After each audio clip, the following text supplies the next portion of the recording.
Right, air pollution and climate change. I'm not going to tell you how serious both issues are. I think you already know that.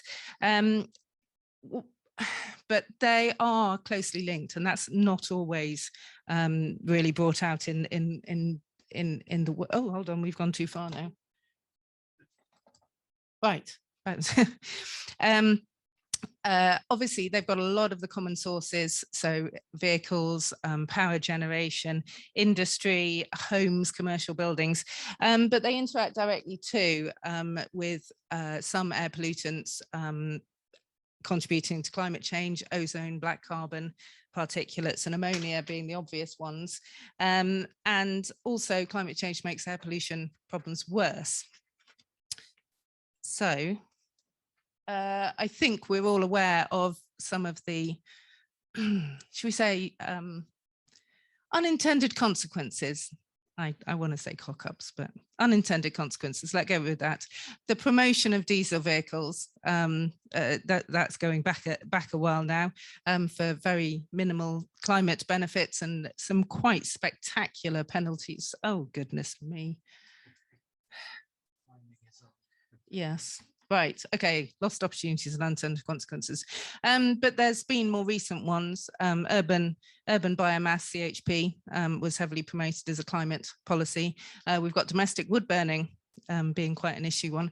And I've seen a few planning applications recently where their energy statement says, oh, we're lean and green and fantastic with all this renewable. And it's only when you read the air quality assessment, it says, but we've got diesel backup generators, vast quantities of them, and they're going to be operating quite a lot. So there's still some real issues there. There's also some lost opportunities for focusing climate change initiatives, whether it's the Office of Low Emission Vehicles, Go Ultra Low a few years ago, absolutely no regard to where the air pollution problems were, could have had some real benefits if we'd taken air quality into consideration. And you're still seeing some of those going with some of the retrofitting for buildings. So the benefits for coordination, basically, it's more effective. You optimize it for both of them, you're going to be more cost effective, you're going to have better impacts, and you're not going to have to fix the problem later when somebody suddenly realizes, oh, this is a priority for us as well. And it's we've talked a lot with Anna's presentation earlier about messaging. Some people care about climate change, some people care about air pollution, a lot of people care about their health. So by linking all of these things together, you actually make things far more acceptable and easier to do. And I have been talking exclusively about air pollution and climate change, but I think we need to recognise that public health is the third pillar here, and is kind of why we're doing all of this stuff. So we're hoping to bring that out. There's also the timescales. Air pollution benefits are seen straight away, climate change longer term. So where did this come from? It's something we've actually been working on for a while. We did guidance in 2013, looking at air quality and climate change, integrating policies for local authorities. And this project now is looking at updating that, given COP26, given new environmental legislation. Oh, goodness me, I hope you didn't want to read that slide. I was just about to click on. Project aims. You might wonder, why are we doing this when there's been so much going on at the moment? Why are we going to be updating this 20?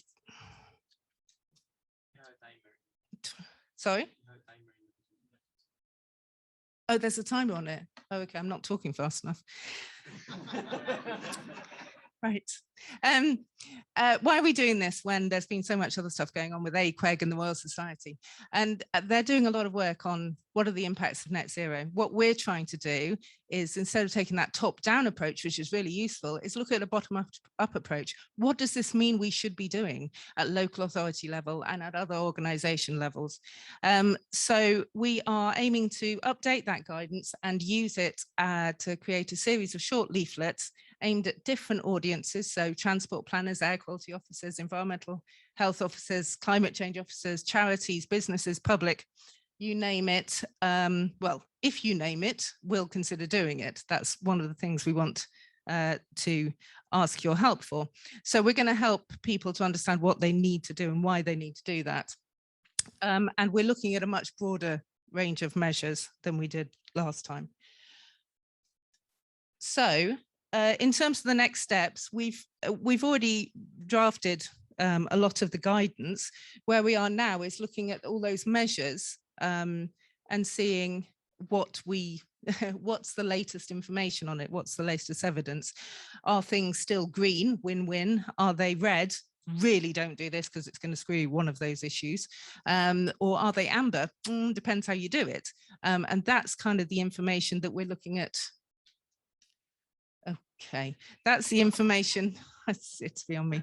That's the information we're looking at doing now. So what we'd like to do is kind of launch this by making it, talking about it publicly today, invite people to come and participate in it. If you wouldn't mind dropping an email to our secretariat afterwards to, let us know if you're interested in being involved in that. We're looking at both for stakeholders at the moment to provide that expertise and umbrella organisations, but later on, all EPUK members will have an opportunity to comment on it.